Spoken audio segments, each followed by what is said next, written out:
always start with a kind of storm.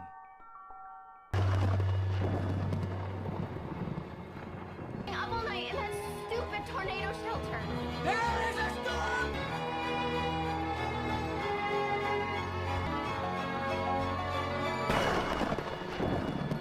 Hello friends, welcome back to the my channel. और काफ़ी लंबे इंतज़ार के बाद आज मैं आप लोगों के लिए एक बेहतरीन psychological horror thriller movie Take Shelter explain करूंगा। दोस्तों, मैंने ये मूवी इसलिए एक्सप्लेन की क्योंकि इस मूवी की एंडिंग एकदम इनकम्प्लीट लगती है, जिसकी वजह से काफ़ी सारे लोग ये मूवी नहीं समझ पाते हैं, पर मैं कोशिश करूंगा इसे डिटेल में एक्सप्लेन करने के लिए। तो दोस्तों, वीडियो शुरू करने से पहले आप लोगों से रिक्वेस्ट है कि आप लोग वीडियो को अंत तक जरूर देखें, क्योंकि इसका एंड आपको सोचने पे मजबूर कर देगा। वहीं वीडियो पसंद आए तो वीडियो को लाइक और चैनल को सब्सक्राइब करके हमें सपोर्ट जरूर दिखाएं। तो चलिए अब शुरू करते हैं आज के एक्सप्लेनेशन को। मूवी शुरू होती है मूवी के लीडिंग कैरेक्टर कर्टिस से, जो कि अजीब कारण से आसमान की तरफ देखते हुए काफी ज्यादा हैरान होता है। पर तभी अचानक से बारिश शुरू हो जाती है, पर अजीब कारण से बारिश में पानी के बजाय कोई मोबिल ऑयल जैसी चीज बरस रही थी, जिसके तुरंत बाद ये सीन यहीं पे कट होकर के कर्टिस के शावर की तरफ मुड़ जाती है। वहीं अगले ही सीन में हम जान पाते हैं कि कर्टिस एक मिडिल क्लास फैमिली से बिलोंग करता है, जो कि अपनी वाइफ समैंथा और बेटी हैना के साथ रहता है। वहीं दूसरी तरफ कर्टिस की बेटी हैना अपने कानों से सुन नहीं सकती है। और अब अगले सीन में हमें पता चलता है कि कर्टिस कंस्ट्रक्शन कंपनी में काम करता है। वहीं घर का खर्च चलाने के लिए समैंथा को भी सिलाई का काम करना पड़ता है। और अब अगले सीन में कर्टिस तैयार होकर के अपनी जॉब के लिए निकलता है। वहीं दूसरी तरफ अब हमें दिखाई देता है कि मौसम एकदम साफ होता है, पर यहाँ पर थोड़ी देर पहले तो बारिश हो रही थी, तो इतनी जल्दी मौसम कैसे साफ हुआ, इसके बारे में हमें आगे पता चलेगा। और अब अगले ही सीन में हम समैंथा और हैना को देखते हैं। वहीं हैना अपने घर के बाहर खेल रही होती है और खेलते दौरान उसके पैर में एक लकड़ी चुभ जाती है, जिसकी वजह से समैंथा उस लकड़ी को कूड़े में फेंक देती है। वहीं दूसरी तरफ हम जान पाते हैं कि ये सारा कूड़ा कर्टिस ने अपने लिए संभाल के रखा था, ताकि वो अपने घर के लिए सेफ हाउस तैयार कर सके। अब कर्टिस यहाँ पे ऐसा इसलिए कर रहा था क्योंकि ये जिस एरिया में रह रहे हैं वहाँ पे हर वक्त बड़े बड़े तूफान आते रहते हैं, जिसकी वजह से इन्हें सेफ हाउस की बहुत जरूरत होती है। पर पैसों की दिक्कत होने के कारण कर्टिस अपना सेफ हाउस अभी तक तैयार नहीं कर पाया। और अब अगले ही सीन में जॉब से वापस आने के बाद कर्टिस उस कूड़े के ढेर को फिर से संभालने में लग जाता है। पर तभी अचानक पिछली ही बार की तरह तेजी से बादल गरजने लगते हैं और वही मोबिल ऑयल जैसी चीज बरसनी शुरू होती है। और अब ऐसा होते ही कर्टिस का डॉग बुरी तरीके से भौंकने लगता है और रस्सी के टूटते ही वो उसके ऊपर जानलेवा हमला कर देता है। पर तभी एक बार फिर से अनजान कारण से कर्टिस की नींद अपने ही बिस्तर पे खुलती है। और अब हम यहाँ पे नोटिस करते हैं कि कर्टिस के हाथों पर कोई भी डॉग के बाइट के निशान नहीं होते हैं, लेकिन यहाँ पे कर्टिस को अभी भी दर्द महसूस हो रहा होता है। वहीं दूसरी तरफ हम कर्टिस के डॉग को देखते हैं, जो कि एकदम शांत बैठा था। और अब कई बार ये घटना घटने के कारण कर्टिस अब बुरी तरीके से परेशान रहने लगता है, पर यहाँ पर घर की हालत देखते हुए वो इस बात को इग्नोर कर देता है और तुरंत ही अपने काम पे लौट जाता है। वहीं अगले ही सीन में कर्टिस के काम करते दौरान उसे फिर से वही अजीब घटना होती हुई नजर आती है, क्योंकि अब हजारों की तादाद में बर्ड एक अजीब से पैटर्न में मंडराते हुए नजर आते हैं। और अब ये देखने के बाद कर्टिस अपने दोस्त को भी ये चीज दिखाता है, पर अनजान कारण से उसके दोस्त को कुछ भी दिखाई नहीं देता है। और अब ये सब कुछ देख करके कर्टिस एक बार फिर से परेशान हो जाता है। पर तभी उसकी बेटी हैना के स्कूल से कॉल आ जाता है, क्योंकि आज पेरेंट्स टीचर मीटिंग होती है, इसीलिए कर्टिस तुरंत ही स्कूल पहुंचता है। और अब मीटिंग खत्म होने के बाद जब वो अपनी वाइफ और बेटी के साथ अपने घर वापस जा रहा होता है, तभी अचानक से वही मूसलाधार बारिश शुरू हो जाती है, जिसकी वजह से कार के शीशे में आगे देखना मुश्किल हो जाता है। और अब ये देखने के बाद कर्टिस इससे पहले कि कुछ समझ पाता, तभी उसकी गाड़ी किसी अनजान आदमी से टकरा जाती है। पर इस एक्सीडेंट में उसकी फैमिली को कुछ भी नहीं होता है, पर तभी अनजान कारण से कुछ अजीब से दिखने वाले लोग उनके ऊपर हमला कर देते हैं। पर तभी अचानक कर्टिस की नींद एकदम झटके में खुलती है और इस बार भी उसे तेज दर्द महसूस होता है। और अब ये सब कुछ देखने के बाद कर्टिस अब बुरी तरीके से परेशान रहने लगता है, क्योंकि उसे ऐसा लगता है कि जैसे उसके विजन आगे आने वाली किसी बड़ी आपदा के लिए वार्निंग है। और अब कर्टिस तुरंत ही अपने डॉग को घर के बाहर एक बड़े पिंजरे में रख देता है, जिसके तुरंत बाद अब कर्टिस अपना सेफ हाउस तैयार करने में लग जाता है, क्योंकि उसका ऐसा मानना होता है कि उस बारिश में जरूर कोई ऐसी चीज है जिसकी वजह से लोग पागल होकर के उनके ऊपर हमला कर रहे हैं। क्योंकि अगर आपने ध्यान दिया होगा तो पहली बारिश में कर्टिस का डॉग बुरी तरीके से से उनके ऊपर हमला कर देता है। वहीं दूसरे विजन में कर्टिस के ऊपर कुछ अनजान लोग हमला कर देते हैं। पर यहाँ पे परेशानी वाली बात तो ये होती है कि इस सेफ हाउस को तैयार करने में काफी ज्यादा पैसे लगेंगे, पर इस वक्त कर्टिस के पास बिल्कुल भी पैसे नहीं होते हैं, इसीलिए वो तुरंत ही पैसे के इंतजाम में लग जाता है। और अब अगले ही सीन में हम हैना को देखते हैं जो कि अजीब कारण से खिड़की की तरफ देख रही होती है। वहीं खिड़की के बाहर तेज बारिश हो रही थी और अब कर्टिस के बार बार बुलाने पर भी हैना उसकी तरफ नहीं देखती है। और जब कर्टिस हैना के पास जाता है तब वो देखता है कि हैना को कोई बाहर से घूर रहा होता है। और अब ये देख करके कर्टिस इससे पहले कि कुछ कर पाता उसका पूरा घर भूकंप के झटके से वाइब्रेट करने लगता है और अनजान कारण से उसके घर के सारे फर्नीचर हवा में उड़ने लगते हैं। वहीं एक बार फिर से कर्टिस को तेज दर्द महसूस होता है, पर तभी एक बार फिर से वो अपने नींद में झटके से उठता है। और अब कर्टिस अपने सपने से इतना ज्यादा डर जाता है कि बेड पे ही पिसिंग कर देता है। पर तभी अचानक वहाँ पे समंथा आ जाती है, पर कर्टिस इसके बारे में समंथा को कुछ भी नहीं बताता है। और अब बुरी तरीके से परेशान कर्टिस तुरंत ही अपने साइकियाट्रिस्ट डॉक्टर के पास पहुंचता है और अपने बारे में बताता है कि कैसे उसको पिछले कई दिनों से हेलुसिनेशन हो रहे हैं। और अब कर्टिस की बात सुनने के बाद डॉक्टर को ऐसा लगता है जैसे कि कर्टिस को कोई मानसिक बीमारी हो, इसीलिए डॉक्टर उसके लिए कुछ मेडिसिन प्रिस्क्राइब करते हैं। वहीं अगले ही सीन में हम समंथा और हैना को देखते हैं, जहाँ पे अब समंथा को खबर मिलती है कि उनकी बेटी हैना का ट्रीटमेंट करने के लिए कर्टिस की कंस्ट्रक्शन कंपनी तैयार हो जाती है। और अब ये सुन करके समंथा और कर्टिस बहुत ज्यादा खुश होते हैं क्योंकि अब इलाज के बाद उनकी बेटी सुन सकेगी। और अब उसी रात को कर्टिस डॉक्टर द्वारा दिए गई मेडिसिन को खाता है और काफी लंबे समय के बाद कर्टिस को एक अच्छी नींद आती है, जिसके बाद अगली सुबह कर्टिस एकदम फ्रेश महसूस करता है और तुरंत ही अपने जॉब के लिए निकल जाता है, ये सोच करके कि अब सब कुछ ठीक हो गया। और अब काम करते दौरान एक बार फिर से कर्टिस को वही तेज बिजली की कड़कड़ाहट सुनाई देती है जो अजीब कारण से उसके दोस्त को बिल्कुल भी सुनाई नहीं देती है। और अब ये देख करके कर्टिस एक बार फिर से बहुत परेशान हो जाता है, इसीलिए वो तुरंत ही अपने माँ के घर पहुँचता है। और अब वहाँ पहुँचने पर उसकी माँ अनजान कारण से अपने बेटे को पहचानने से इनकार कर देती है, लेकिन तभी हमें पता चलता है कि उसकी माँ को सिजोफ्रेनिया की बीमारी है, जिसकी वजह से वो कई चीजों को बार बार भूल जाती है। और अब कर्टिस तुरंत ही अपनी माँ से सवाल करता है कि क्या उन्हें कभी मेरी तरह इल्यूजन्स आते थे,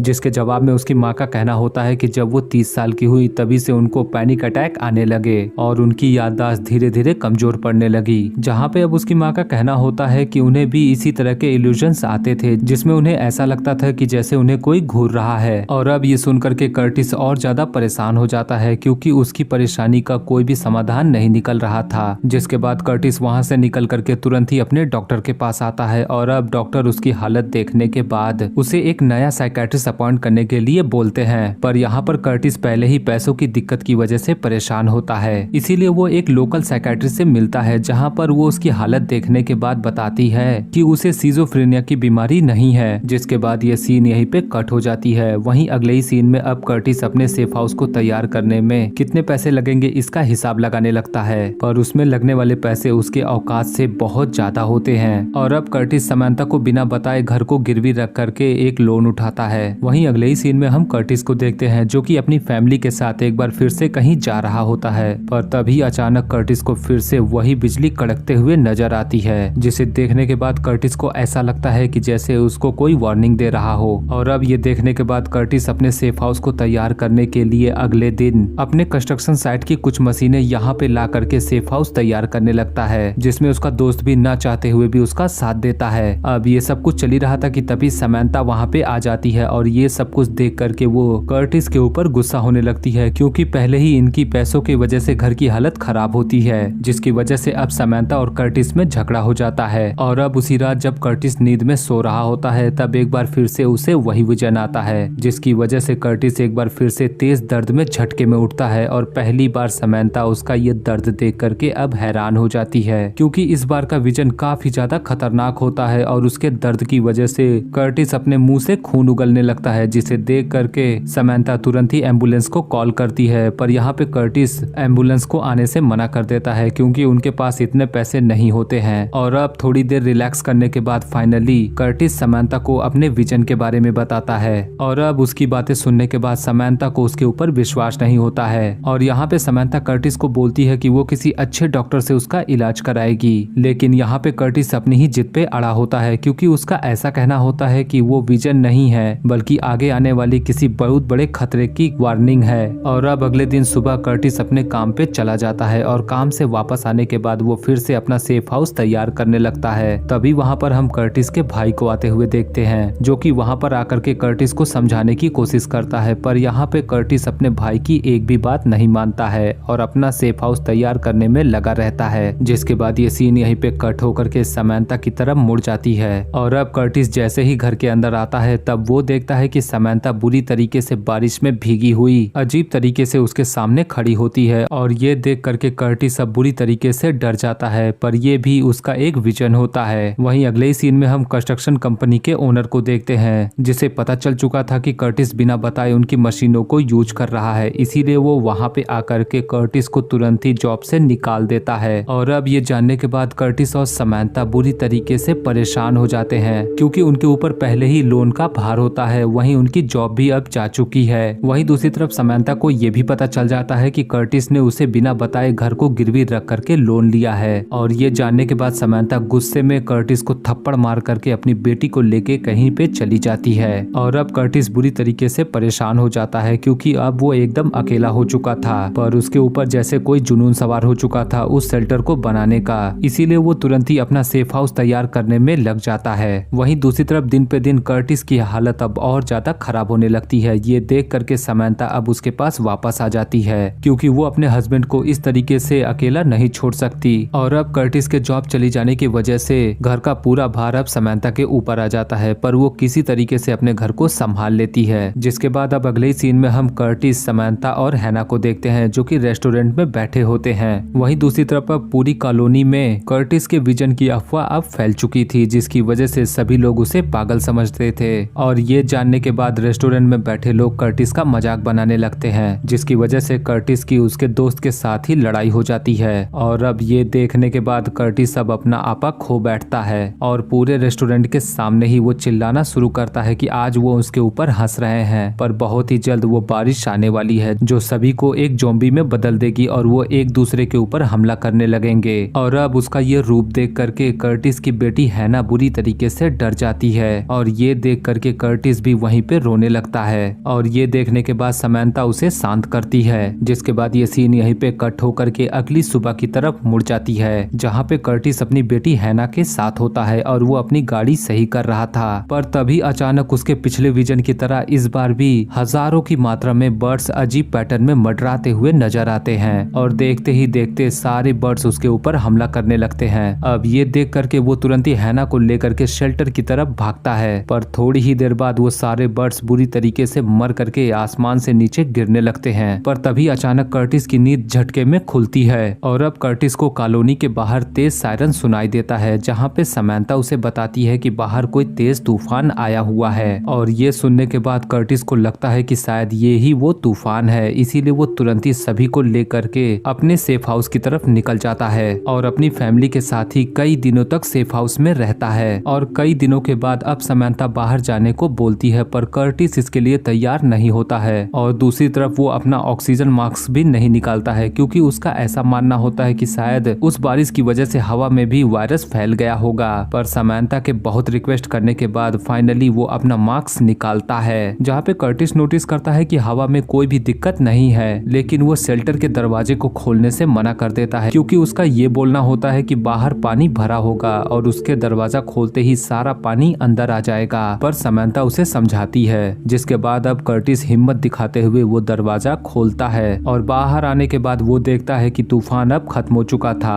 पर किसी को भी कोई भी नुकसान नहीं हुआ था। और ये देखने के बाद अब कर्टिस को ऐसा लगने लगता है कि शायद वो केवल एक हेलुसिनेशन था। और अब ये देखने के बाद कर्टिस बुरी तरीके से परेशान हो जाता है, क्योंकि उसने इसी विजन की वजह से अपनी पूरी लाइफ खराब कर ली, जहाँ पर उसकी जॉब भी चली गई और उसके घर की हालत अब बहुत ज्यादा खराब हो चुकी थी। और ये सब कुछ सोचने के बाद कर्टिस अब बुरी तरीके से टूट चुका था, पर इस बुरी परिस्थिति में भी समंथा उसका साथ नहीं छोड़ती है और वो तुरंत ही उसे एक डॉक्टर के पास ले जाती है, जहाँ पे वो डॉक्टर कर्टिस की सारी बातें सुनने के बाद उसकी प्रॉब्लम समझ जाता है और वो कर्टिस को बोलता है कि सबसे पहले वो अपना ध्यान उस शेल्टर से हटा ले। वहीं दूसरी तरफ अगर उसे एकदम ठीक होना है तो उसे मेंटल असाइलम में रहना होगा, ताकि उसका अच्छे से इलाज हो सके। जिसके बाद अजीब कारण से ये सीन यहीं पे कट हो करके कर्टिस के फैमिली वेकेशन की तरफ मुड़ जाती है, जहाँ पर उसकी पूरी फैमिली एक साथ होती है है जहाँ पर वो बीच के किनारे अपनी फैमिली के साथ होता है। पर तभी अचानक उसे वही बिजली की कड़कड़ाहट सुनाई देती है, जिसे देख करके कर्टिस अब बुरी तरीके से हैरान हो जाता है और उसी हैरानी में वो समंथा की तरफ देखता है, क्योंकि अब समंथा देखती है कि एक बहुत ही बड़ा टॉर्नेडो उनकी तरफ बढ़ रहा था और थोड़ी ही देर बाद वही मोबिल ऑयल जैसी चीज आसमान से बरसने लगती है। और ये देखने के बाद समंथा कर्टिस की तरफ बहुत ही ध्यान से देखती है, क्योंकि उसे एहसास हो जाता है कि कर्टिस हमेशा से ही सही था। और ये जानने के बाद समंथा कर्टिस की तरफ देखते हुए हाँ में इशारा करती है और इसी सस्पेंस के साथ ये मूवी यहीं पे एंड हो जाती है। तो दोस्तों, मूवी के एंड होने के बाद आपके मन में कई सवाल होंगे कि आखिर मूवी हमें दिखाना क्या चाहती थी, जिसे अब मैं कोशिश करूंगा अपने तरीके से एक्सप्लेन करने को। तो अगर आपने ध्यान दिया होगा तो कर्टिस को हमेशा ही एक विजन आता था जो कि मूवी के एंड में सचमुच में घटा।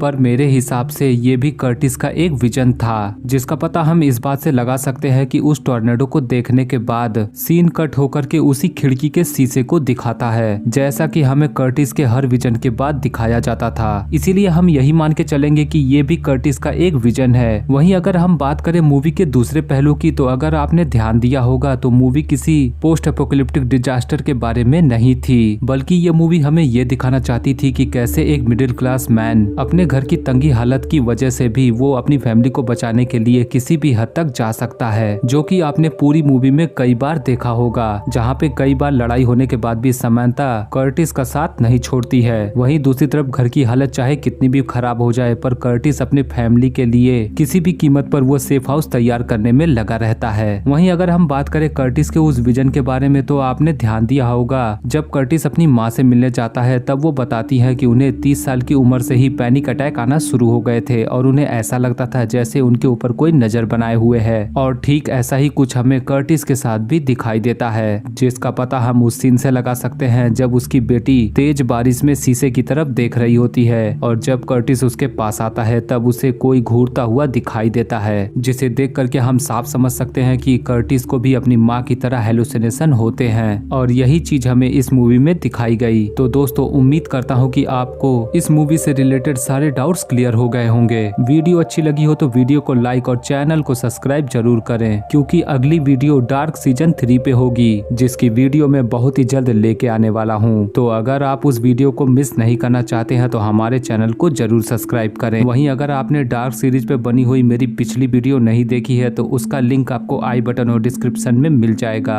आप उसे एक बार जरूर चेकआउट करें। और आज की वीडियो में बस इतना ही। वीडियो अच्छा लगे तो वीडियो को लाइक और शेयर जरूर करें और आने वाली वीडियोस की नोटिफिकेशन पाने के लिए हमारे चैनल को जरूर सब्सक्राइब करें। मिलूंगा आपसे अगली वीडियो में, तब तक के लिए गुड लक।